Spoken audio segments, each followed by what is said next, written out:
We'll open it up for questions and answers. If you ask a question, please raise your hand. I'll point to you, give your name and affiliation. Thank you. Coach, whenever you're ready.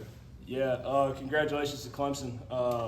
Really good win for them. I thought we competed. I thought we played hard. I thought we showed flashes. We had opportunities. We didn't cash in. I thought, McGovern threw the ball incredibly well for them.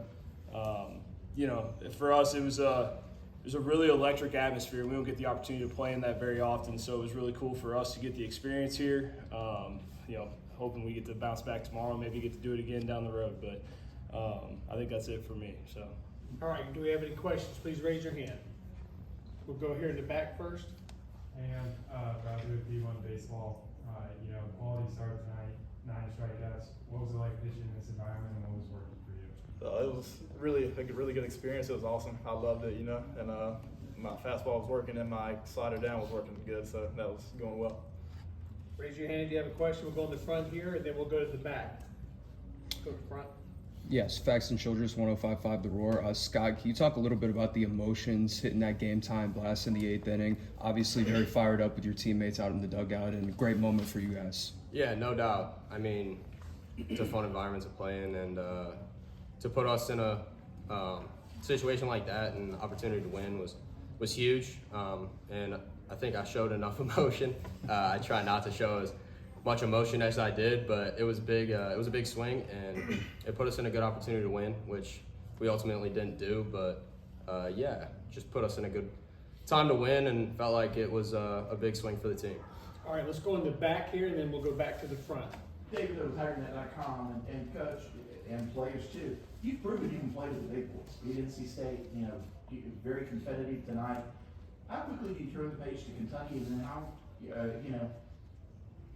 confident are you heading into that game? I think we're always confident. I think you kind of saw that tonight. Our guys play with an edge. They play with a chip. That's something I really appreciate about this group, because a lot of these guys have been overlooked. Obviously, Amp, in my opinion, is one of the best pitchers in the country. Scott Newman's one of the best center fielders in the country. Obviously, we have a lot of really good players. I don't think we're afraid of any challenge. We don't back down from whoever we're playing. For us, it's all about just going out and playing ball. And to me, if we go out and play to the best of our ability, we can compete with anybody in the country.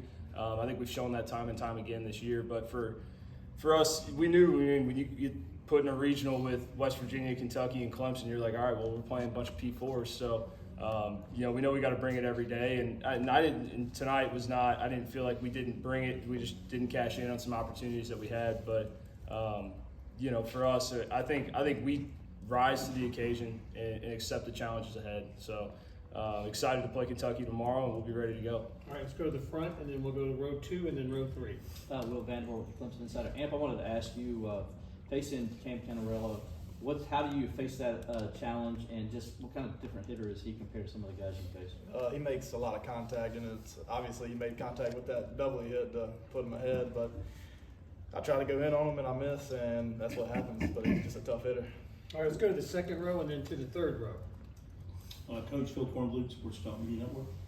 You guys are up 2-0. You got the bases loaded, nobody out. Looks like you could have really turned the game in your favor, and McGovern comes in and shuts you down there. That inning, what did you see during those 3 at-bats, and what did he do against you guys? His pitchability is off the charts. I knew it was a tough matchup for us. We faced him earlier this year when we played him at Ford Field, and I thought he threw the ball well that night as well. So I think his opponent batting average against right now is like 148 or something like that. So obviously he doesn't get hit very often, and for us it was try to move the baseball. Unfortunately, we didn't do that for 2 ABs. I thought Scott put a really good swing on the ball to left field, and they made a really good play on it to kind of bail him out of that inning. But for us, we got to try to move the baseball in that situation. I'd take my chances with 3, 4, 5 up at any time. Those guys have come up big for us all year long. So just unfortunate that tonight wasn't the case. Let's go to row 3. Chris NBC Tigers. Amp, coming back to you tonight for about 4.5 innings, you were stellar, able to keep the hitters off guard.